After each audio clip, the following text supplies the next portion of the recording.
Kami berspekulasi properti di AS. Pria berkulit hitam ini membeli 2 buah bank. Tahun 1939. Garrett kecil bekerja sebagai pembersih sepatu di depan bank. Sembari mengelap, sembari mendengar percakapan si pelanggan.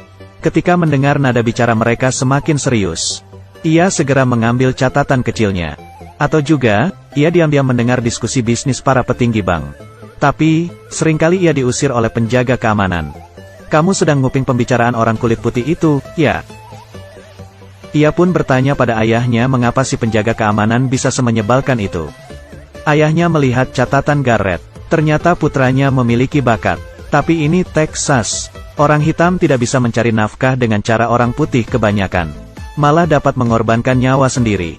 Namun Garrett kecil dengan kukuhnya berkata, "Mungkin aku bisa mencobanya di tempat lain." Tahun 1954. Garrett dan istrinya pergi ke Los Angeles. Tinggal sementara waktu di rumah pamannya. Saat makan malam, sang paman berkata ada satu perusahaan penerbangan sedang merekrut pekerja. Dan ia dapat bantu untuk mengatur jadwal interviewnya. Tapi Garrett berkata bahwa ia datang karena ingin berbisnis real estate. Bukan untuk menjadi karyawan. Sepupunya berkata di sini jarang ada manajer real estate berkulit hitam. Sangat sulit dilakukan.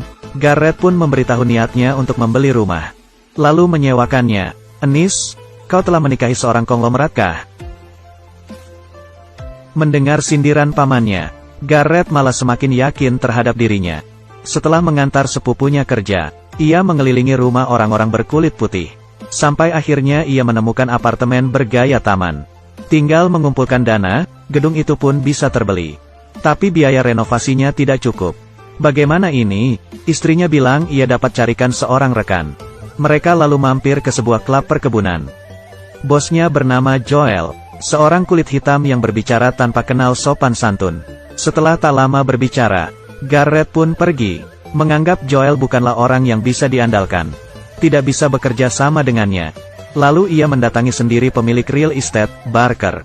Tapi Barker membuka harga sebesar 40k USD. Karena ini adalah sebuah bisnis. Tentu dapat dibicarakan. Garrett berkata dirinya bisa membayar 30k USD di muka. 6 bulan berikutnya baru ia lunasi. Dengan ini maka dana untuk renovasi rumah pun cukup. Meningkatkan rasio pendapatan sewa. Ia telah mengunjungi beberapa blok di sekitar. Banyak orang berpenghasilan tinggi, seperti dokter, pengacara, dan pendidik berkulit hitam. Mereka sejak awal sudah berkeinginan untuk tinggal di rumah yang rapi ini. Tapi tidak ada yang menyadari pasar properti ini. Mendengar bahwa ini adalah kesempatan bagus untuk mencari untung. Pemilik real estate mengatakan bahwa Garrett tidak salah. Tapi cara kerja ini tidak sesuai dengan regulasi bisnisnya.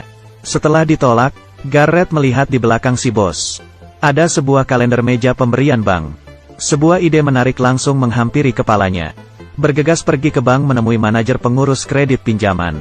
Tapi teller bank melihat bahwa ia berkulit hitam. Lalu berbohong bahwa sang manajer sedang tidak ada. Setelah menunggu beberapa saat, akhirnya sang manajer pulang kerja. Ia segera menyapa manajer dan mengatakan ingin membeli real estate milik Barker. Berharap bank dapat memberinya pinjaman. Dan juga bisnis ini akan mendapat profit yang stabil serta kemungkinan kehilangan uang yang kecil. Meski mengetahui informasi dari nasabahnya, sang manajer tidak menganggap serius permintaannya. Malamnya, Barker menelepon. Bertanya apakah Garrett menggunakan namanya untuk meminjam dana di bank. Bila itu perkataanmu. Ya, kau benar. Besok pagi manajer ingin kamu pergi ke bank menandatangani kontrak pinjaman. Tentu saja, karena mematuhi peraturan ia tidak bisa menjalankan bisnis besar. Akhirnya, Garrett berhasil menerima kredit dari bank. Resmi memulai langkah pertamanya dalam membangun kerajaan real estate. Kemudian Garrett menyuruh sepupunya untuk mulai renovasi rumah. Melihat ini, seorang tante berkulit putih bertanya, "Apa yang kau lakukan?" "Aku adalah Garrett. Aku sedang merenovasi sebuah apartemen kosong. Jadi, bila Anda setuju, tidak perlu persetujuan. Tolong kamu beritahu si orang Irlandia pemilik apartemen ini. Jika ia ingin menaikkan biaya sewa, jangan harap." Garrett pun membalas dengan kabar baik. Bahwa sekarang apartemen ini menjadi miliknya. Tentu saja tante itu tidak percaya. Balik ke kamarnya dengan marah-marah. Tak lama kemudian, teman sepupunya datang membantu.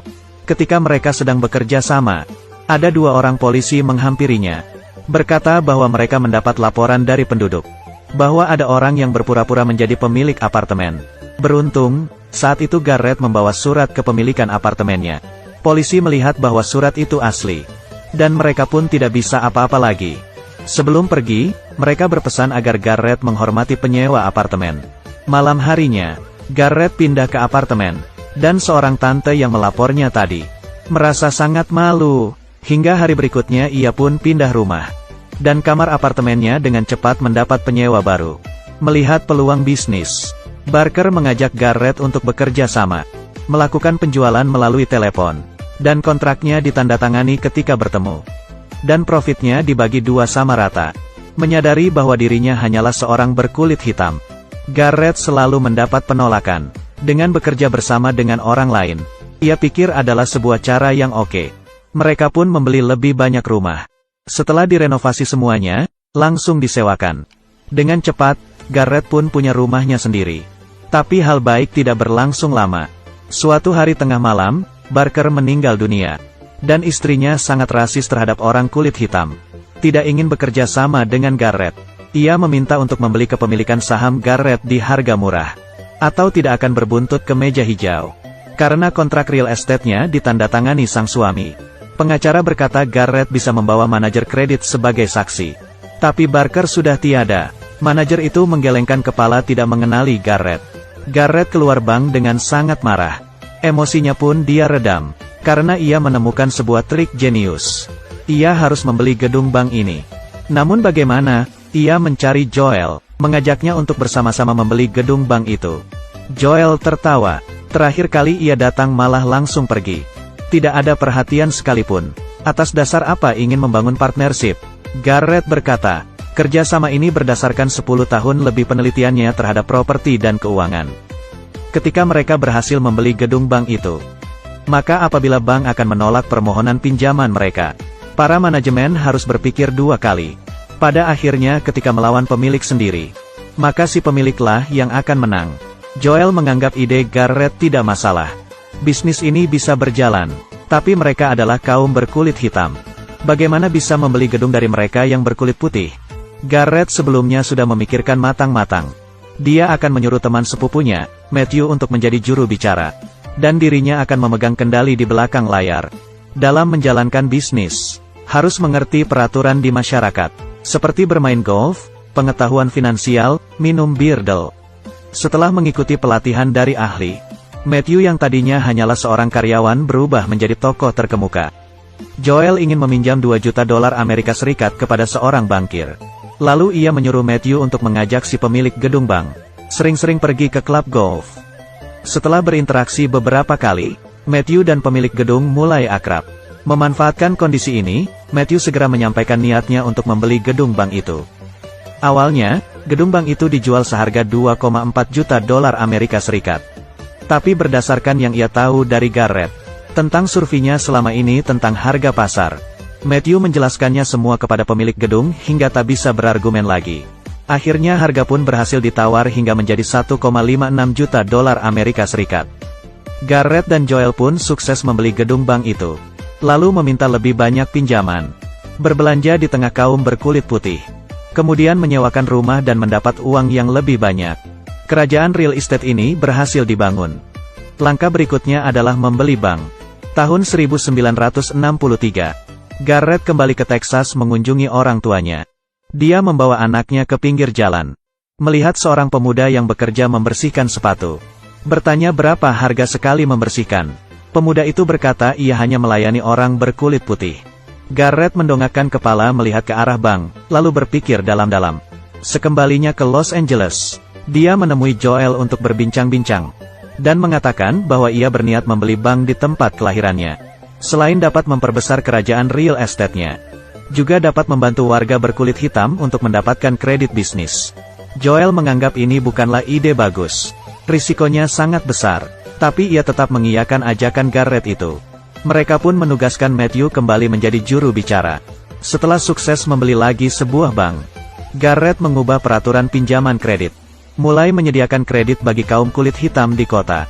Namun perilakunya ini diketahui oleh seorang anak bekas direktur bank, Robert. Mengetahui bahwa bosnya sekarang adalah dua orang berkulit hitam. Merasa sangat dipermalukan, suatu hari, ia pergi menemui Garrett dan Joel untuk diskusi. Ia berkata ada seorang tak dikenal melaporkan bank mereka atas pelanggaran aturan pemberian pinjaman. Inspektur keuangan akan datang untuk investigasi. Karena orang kulit hitam tidak bisa seenaknya masuk ke dalam bank. Garrett dan Joel pun berpura-pura menjadi petugas kebersihan. Dan menjadi supir. Kemudian mempersiapkan Matthew bagaimana menghadapi para inspektur. Mereka telah berusaha keras memikirkan bermacam ide. Tetap saja menjadi masalah bagi si inspektur. Setiap langkah yang harus diperbuat, semua mereka arahkan langsung kepada Matthew. Bagaimana bisa tetap gagal, dan masalahnya masih belum terselesaikan. Matthew pun mengatakan apa yang ia sembunyikan. Ternyata mereka menggunakan seorang hakim, yang ditunjuk Robert agar bekerja untuk dirinya. Sehingga muncullah pinjaman sebesar 300.000 USD. Untuk menambal celah-celah ini, Matthew menemukan sebuah ide, menggunakan nama mereka di bank lain, membeli semua kredit buruk ini. Tapi terdapat praktik kecurangan dalam hukum. Sekarang Matthew hanya bisa merenung. Sialnya lagi, para inspektur keuangan itu menutup bank mereka. Dan Garrett bersama Joel juga ditangkap oleh FBI. Matthew tidak bisa menahan beban yang diterimanya. Ia mengaku telah memalsukan nilai kredit bank tersebut. Dan secara ilegal memindahkan nilai kredit di antara kedua bank itu. Semua berada di bawah manipulasi Garrett dan Joel. Tengah malam, Garrett dan pengacara mengunjungi senator. Senator berkata, apabila saat acara pembuktian nanti, ditegaskan kembali bahwa orang berkulit putihlah yang berkuasa di bidang ini. Sang senator akan turun tangan membantunya. Ia sudah membatalkan semua tuduhan. Karena bila tidak maka Garrett akan diserbu oleh kaum kulit putih di Texas. Tak lama saat acara pembuktian berlangsung, Garrett tidak berkompromi. Ia mengambil sebuah seragam kerja dan bertanya kepada mereka, kenapa hanya orang kulit hitam yang menggunakan seragam kerja saja yang dapat pergi ke bank? Setelah acara pembuktian berakhir, Garrett dan Joel divonis pidana 3 tahun. Atas tuduhan penyalahgunaan aset bank. Seluruh 177 aset propertinya.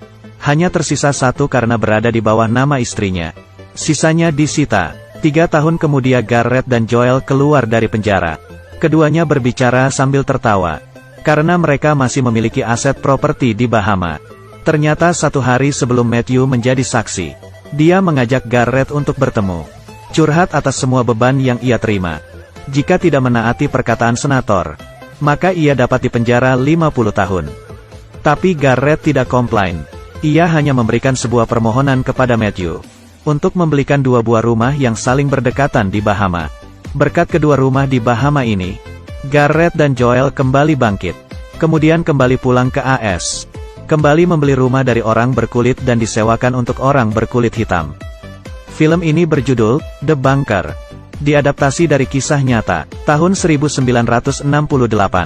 Parlemen AS menerbitkan sebuah hukum mengenai tempat tinggal yang adil.